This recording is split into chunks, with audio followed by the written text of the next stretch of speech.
All right, hey, so we're down here in Savannah, and my lord, full humidity, full temperature. It literally can't be hotter down here. I flew down here with what I thought was like fashionably trending, which is a blazer and shorts. Apparently, that's a questionable move, but I got told in the airport a number of times yesterday that it was the move. And these people are genuine. Like, I know the difference of like you're giving me like a compliment that's an insult. So I'm here with Michelle. Michelle, we're going to begin this. Our icebreaker is, what are things wardrobe-wise that the opposite sex wears that gives you the ick? I mean, shorts with a blazer for sure. Just ripping up right away. I love it. Just Keep kidding. going though. What Just else? kidding. No, for real. Man sandals. Like, you cannot wear man sandals. Let's define that. What is that? Like if there's a strap over the toe and then like a strap that goes around like the ankle, like no, that or like strap that goes. Oh, like a yeah. like Four-wheel drive version. I think that they're like I probably think they're like Velcro even at that too. Yeah. You know, you've seen I mean, I guess if you're like a mountain climber or something, there's like mountain climbing, like, but even then, I've always wondered about those, like, what actual mountain climber in the right mind is going to climb mountains in those sandals? Yeah, no, they're horrible. Okay, so like you're like narrowed into like, I actually thought you meant like I think they're called like a thong flip flop, where it's like the thing that goes in between, right? Your like big toe, right? So you're not talking about those. You mean like the outdoorsman with the heel. Like not even like the heel, but like strap. With the heel strap, like with they're man sandals. I call them. Like, no, you cannot wear that. Okay. Or like the plastic flip flops too. Like, or if you have like real like flip flops on, like if they're like leather, you can do that when you're on vacation. Yeah, but not on like a day to day. So basis. Grown men shouldn't wear flip flops, is what we're saying. Really? Okay, got it. I think so.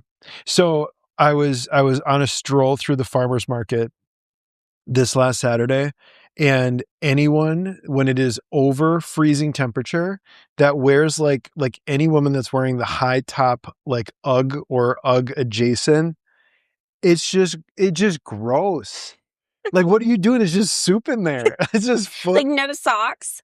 I don't like, even if it does.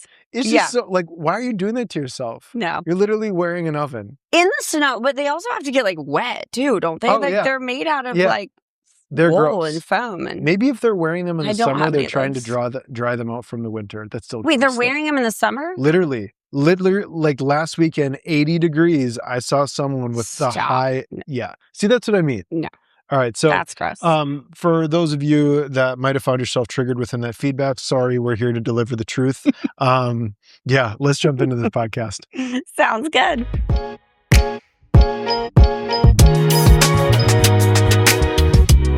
All right, so I'm here with Michelle Rouser. Michelle, you are leading this brilliant company called 40 Volume.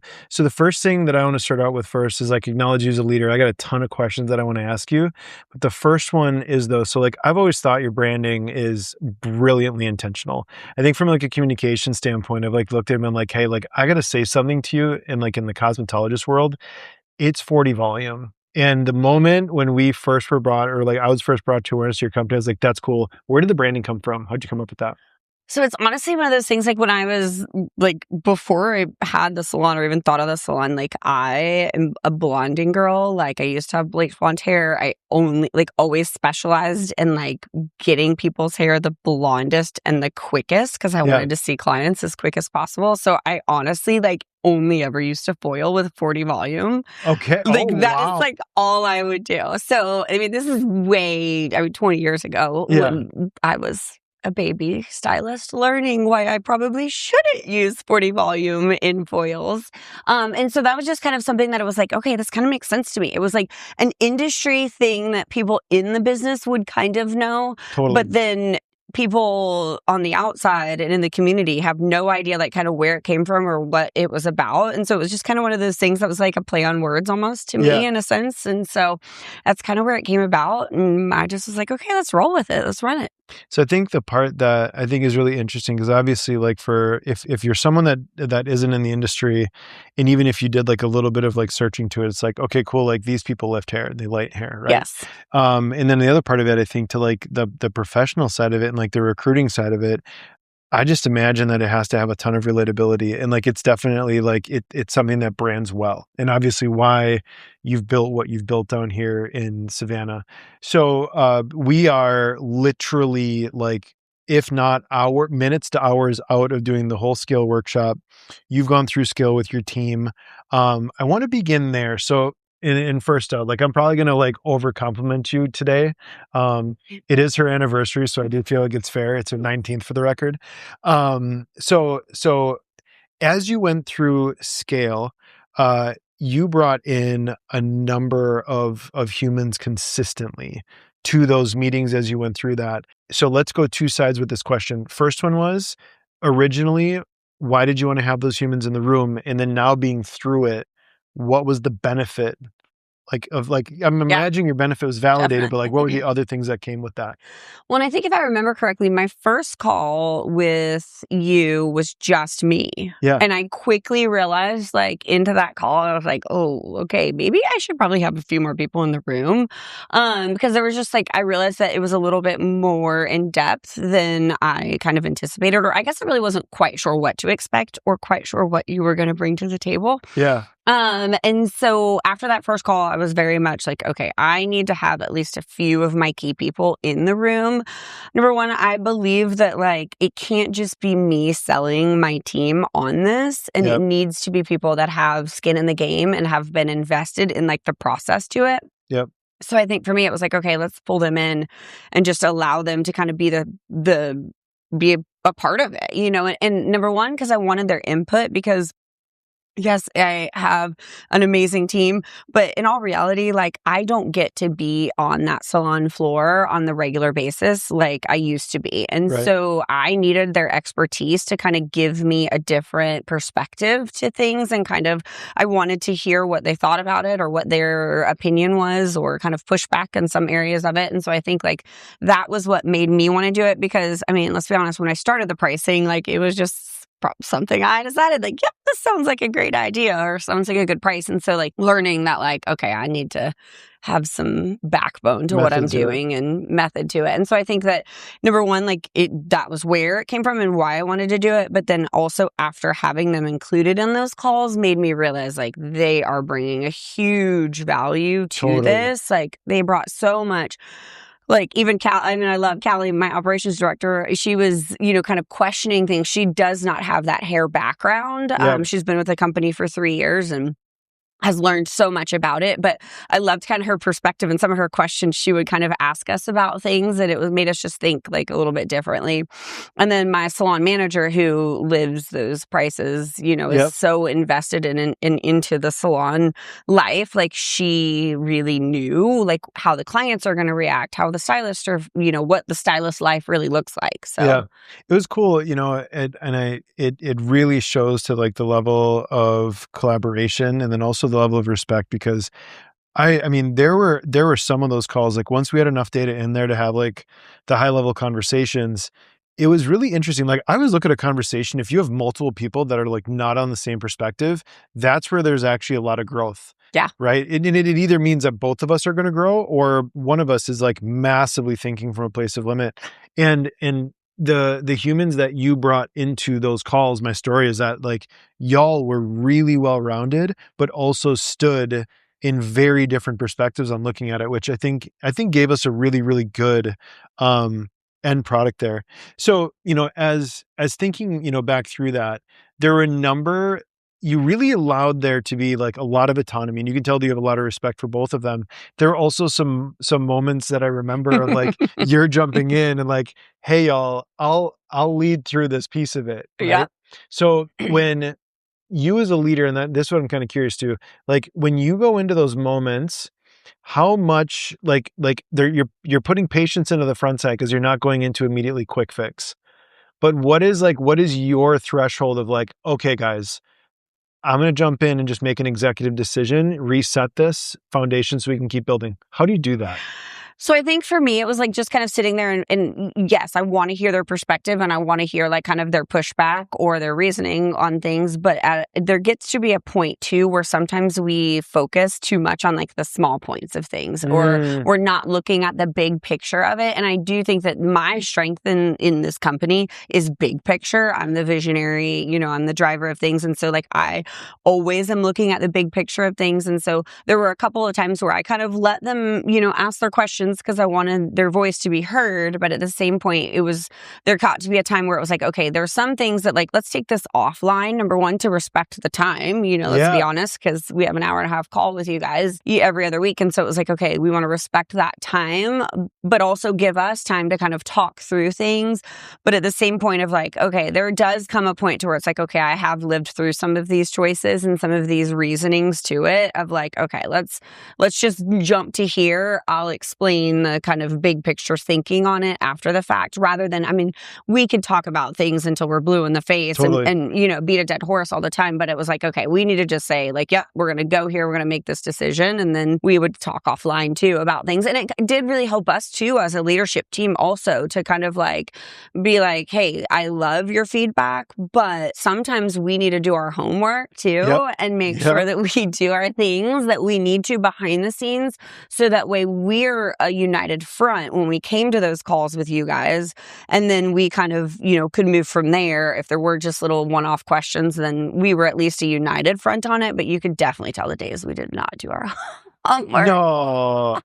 That's another thing I think that you did amazingly well was you had the understanding of like, hey, I have a lot of resources and assets on this call, and we've got to a point that we can't get anything else to stick to the wall currently. Like we need to go back and do the work. And like you always were really, really fast to like not it never felt abrupt, but it was like, all right, y'all, I don't think that this is gonna serve during this call. Let's all break, right? Yep. And that's another unique skill that you have.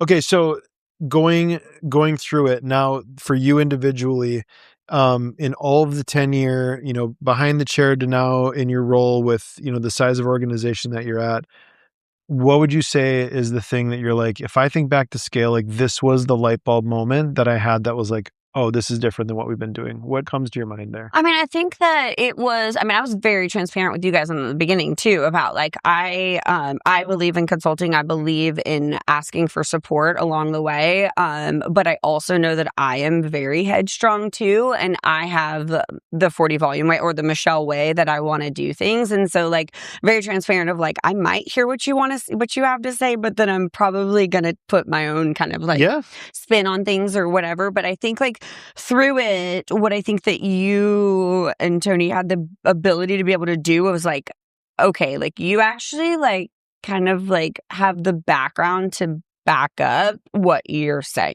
and what you're doing, and so it's like you have done the research, you've put the hard work in to kind of build these, amazing. I'm a spreadsheet junkie, so I've loved it. But you've done the hard work to get to the like kind of why we're making these decisions on certain things. And so it wasn't just somebody who's going to tell me, oh, we're going to pull your market demographics. Okay, great. We can easily go pull a market demographic. But Savannah is such an anomaly of towns that it's like your market demographic is so hard to nail down that that's not the only factor we can go off of. And so, we pull that and then we pull like cost of living and then you pull all of these things, but then you also pile that on top of our costs of things. And so I was just kind of blown away like as to how well-rounded and how thorough it was of like, okay, you didn't really leave anything out when it came to whether we're looking at like our stylist and their income and what they pay or they make. And then, but you also are looking at and being well-rounded as to what our cost is of things, like every little bit of it. That was part of the homework. That was probably the most difficult is like sitting there and figuring out, okay, how much does it cost for all of these things? And it's like, do I really need to tell? No, like how much it costs for every single foil and every single glove. And it's super annoying. I was super annoyed, but I was like, okay, whatever. No, I'm just kidding. It wasn't that bad. It is. So then it kind of pulls it all together into this beautiful picture. And you're like, well, it was like, okay, well, you guys actually do like have like kind of a backbone to be able to get the why behind things. And so like, I think that was like a huge thing for me of like, numbers don't lie. And so when you're looking, I can have my feelings and, we went through some of those conversations too, about my feelings can be one thing, but when you're looking at numbers, you got to take that number into consideration because when you're building a business and especially when you're early on in the business, this is so valuable to have when you're early on in the business. Now I'm super blessed that I'm 18 years into business that I have the ability to kind of float things a little bit better financially. When I was a young company, I didn't have that ability. And so being able to have the knowledge of what things actually cost me, I had no idea. I was 24 years old when I started a business. I just decided I looked at everybody else's, what they were charging, and this sounds good, And so being able to be no, you can't actually afford to charge those prices. You actually need to charge this to make money or to stay open. So those points you just came through. First out, thanks for the compliment. It is something that every single company that we've had go through scale, it just continues to get better and stronger, right? Because there's always something unique that they can't quantify that will look at me again, at the end of the day, if you put in the work, it's there. And that's literally in Refine's core values. Now, so let's fast forward to today, right? So as we're leading up to today, when you look back at it, so prior to the workshop and feeling that we got it in a get mo enough mode to launch it to the team, what was one of the most struggling pieces for you? What was the thing you're this is hard? I think that the realization that you can be 19 years in business and be so far from what you should be charging on certain services, of course I like to pretend like I have my act together and I know everything. And it's no, Michelle, actually, you really should probably look at the numbers of things of this is how much, I think not knowing how much things actually cost me to perform and to do. And those are such big things that we really do need to know in business. And so I think that was the biggest kind of the hardest thing for me on that. But then also balancing it on the other end of okay, we know we need to course correct because we know we need to be charging, what our cost is. But at the same time, having empathy for, my clients that have been amazing, supporters of our company for the past who knows how many years, you don't want to go in and just say, okay, we're going to jump from A to B. And I think that true transparency too was our biggest concern, that we were kind of afraid in the background. A lot of the conversations that were going on with my team in the background were they were scared to death that you were going to come out here and you were going to say, okay, we got to raise prices by $150 each service. And because when you're plugging numbers in and you're seeing cost and you're seeing scale and you got to we also like to run before we walk kind of thing. And so we're trying to look at things ahead and we're and it's very scary. And as you're going through the process of it, you can see this, this big difference and this big gap in between what you are charging and what you should charge. And so that was a really scary moment for them to be Michelle, this is not going to work. Why are we wasting our time on this?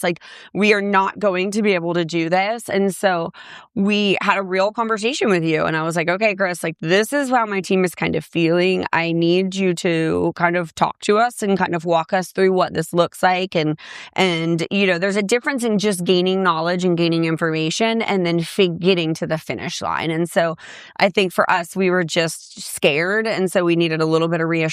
And so you guys were phenomenal in that of okay, no, we're not going to be able to, we're not coming in here and saying, okay, you got to completely double everything. That's not realistic, but it was definitely scary kind of trying to figure out how we're going to bridge that gap. But I think just being able to kind of we literally, you were there with me leading us. We broke down every single service, every single level, every single thing to where it was you gave us the ability to kind of be okay, this is what we feel comfortable with.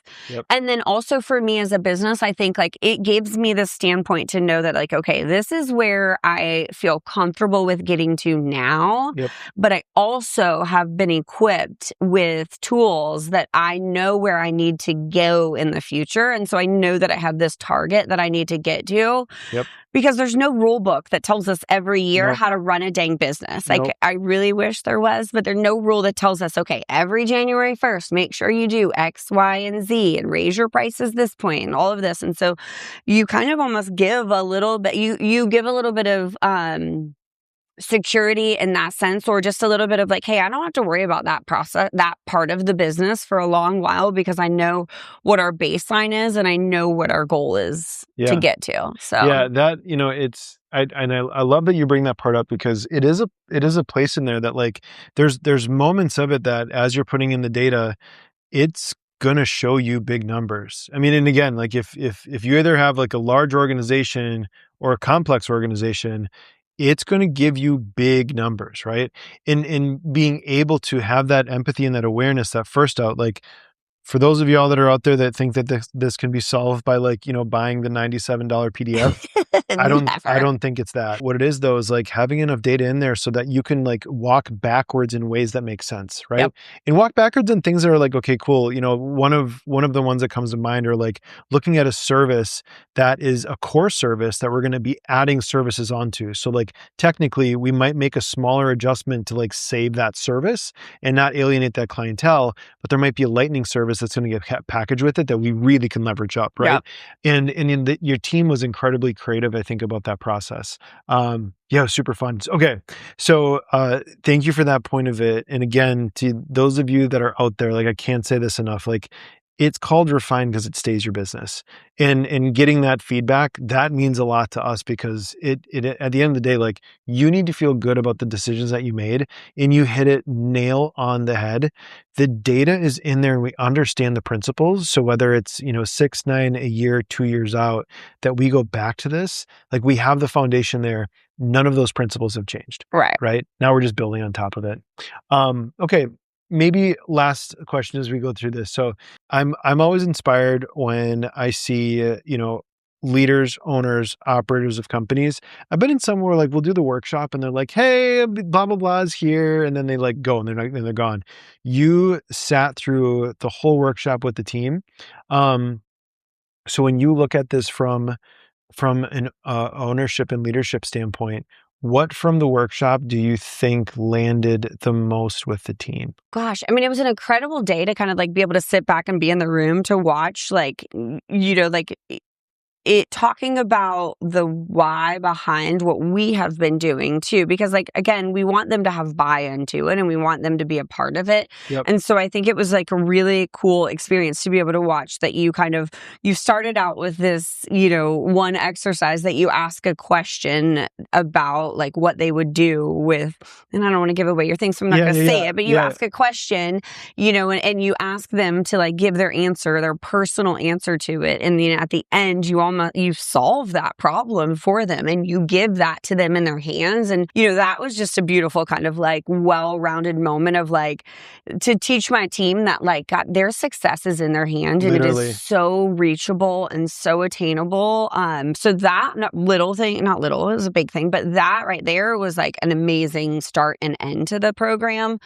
But really just kind of helping walk them through, like, what it takes to run this business, Yeah. and what it really takes to put into, building a strong foundation with a salon, having commissioned stylists, kind of figuring out the why behind things, and really showing them, like, doing pennies per profit, and, like, showing them, like, where the funds, like, get allocated to. And it's all right there. The numbers don't lie, No. and it's like, I love transparency and I love taking them along that journey with us to kind of be able to see that, like, it is really hard to make it in this industry as a salon company, but it's doable and it can be Oh done my if we God, yeah. work together as a team. And so I think that was really good to kind of, like, give them the raw, real numbers, but then at the same time show what they can do and how they can support the company too, and how they can support the growth of the company. Like, I love that because this is a team. Yeah. We are a team. Like, yes, it's my job to do X, Y, and Z, but it falls on them too to help bring their part to the table too. So I think that was really, really cool and something that was fun to it.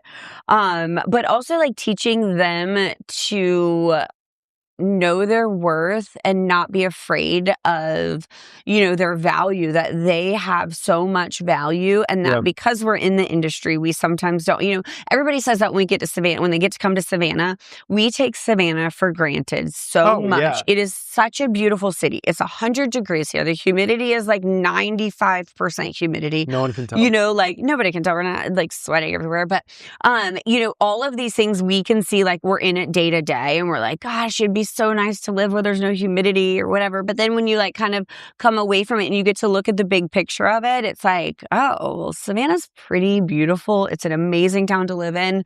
It's amazing to kind of be, it's kind of like that with the salon world too. When you're in it on the day to day, you kind of forget, especially, like your worth and your value and like what you have. And so like, I feel like this was a great day to kind of remind them that like, yes, their job is to, make people beautiful and to give a great service and a great experience, but not forgetting like what their impact is on people and not taking that for granted as to what their craft can do for people. And so I think that was really important to see that this is not just a workshop about, okay, guess what? We're going to change our prices and here's what our prices are going to be. So much and I think that's even why we asked you like 3 times to go over like, okay, what are we going to do in a 2-day event? Like how are we going to talk about not like the pricing that much? But like you really did a great job of like, it wasn't, there was such a small portion of today about what the actual physical price increase was going to be. We kind of just, go right over that quickly. But like you really built a foundation to tell them the why, to tell them that we got to bring the value to the table. We got to, kind of do things, but also not forget to care about themselves too and what their success looks like in their future. And so, I know that's a lot, but it is a lot in one day, but it's really, truly like so important to pause and to talk about these things. Like when you're educating your team, we're big on education. We have education every single month in the salon, and it does not always need to be about your technical skill. It needs to be about what you talked about today, about self-worth and about care and concern and empathy. And hell, you even went into consultations. And I was like, okay, wait, we're going to go into consultations too. And we're talking about price increase. But it was so important to kind of like, go back to the basics too about like, hey, if you're going to do this price increase, you've got to earn that price increase too. So let's not forget about those clients that you're going to have to spend a little bit more time on the consultation. So, dude, you gave me like 6 months worth of meetings and stuff that I needed to do all in 5 hours that we did. But also why it's so important for us as the leadership team to be in that day is because we need to be able to have heard the information firsthand so we can coach through it too. So we know how to coach it when you leave. Like, you can move here with us and we love it, but like you guys are going to leave tomorrow and, we need to be able to have those tools and be equipped with the information so that we can help support them along their journey. Because it isn't just something that we're going to flip a switch and like, this price increase is going to magically make you successful. Right. That's, I'd love it to be that way. We're giving you a foundation, but you got to put in the work for sure. Right. And so I think that's why it was really valuable. And even for front desk, because I even asked you, I was like, does our front desk really need to be in here for today? Yeah. And I'm actually anxious to do a debrief with them after today to kind of see what they thought their value was. Because I think Nick is really one of them that engaged with you quite a bit today. He is a stylist by trade, but he's a concierge member right now. And so it's just important that they bring a different perspective to things too. Totally. And this helps to equip them when really they're the ones that are going to have those hard conversations, if those conversations do come about. But, now you've equipped them with the why also. And it's not just us as a company coming and saying, hey, guess what, front desk and concierge team, you're going to have to battle everything that you're going to have to battle, but not give them the tools. And so I'm really grateful that you were like, nope, they should be there. They need to be there and spend the day with us because it is important for them to kind of be invested in it and to hear it. Yeah, it was really special. I think as I was going through the day, and there was a large amount of tenure in the company. Like you got some OGs, and then the way that y'all do your onboarding and apprenticeship, people that are just coming in. So like bringing that bridge of awareness to all of these like soft skills, if you will, right? But they're the ones that truly matter so much. So I'm glad to hear that it was impactful, and it was cool like going around and just like watching, it's so cool when you get to like, they're like, I might have been doing this for a minute, never thought about this. I didn't know that it could be that complex, right? And then the person that's like, I've been doing this forever and I've literally not had this thought, right? Right. Yeah, so incredibly special. If you were to think right now, so like you're in the position that you were at the leaders retreat, right? Okay. And you're thinking, you're thinking to yourself, right? That you're like, gosh, you know what? I'm debating on if this is the move, right? Now going through it, if you had to give yourself, you got like 30 seconds to land the plane, what would you say to yourself if you were on the fence back then? Oh God. I mean, I think that it just trust you guys a little bit, like I think that, I I think just knowing that like, okay, different is scary, Mhm. but different is really good. Yeah. Like you can't keep doing the same thing over and over again and expect a different result. And so, like, I said it earlier, but like hiring people that are smarter than you and are experienced in their realm is Yeah. so invaluable to your company that it's like it's really really important to do that and to invest in it. And so like, I mean, like I said, I was really harsh in the beginning. I was like, I don't know what you're going to tell me that like, yeah, I already know myself, blah blah blah. But I think just like giving you guys a little bit more credit to it, like in that sense, but also knowing that like you're not coming in here and trying to completely change what we do. You literally took our structure and you put it into your program, magically like spun it all together and then like spit out this crazy evaluation of things that really worked. And it's not cookie cutter that my company has to fit in to refine. Yeah. It truly was. It was like, okay, we're going to take this baseline and we're going to refine it to make it kind of like magically mesh together with like who I am as a company. Yeah. You just kind of took it and enhanced who I am as a company and gave that tool to it.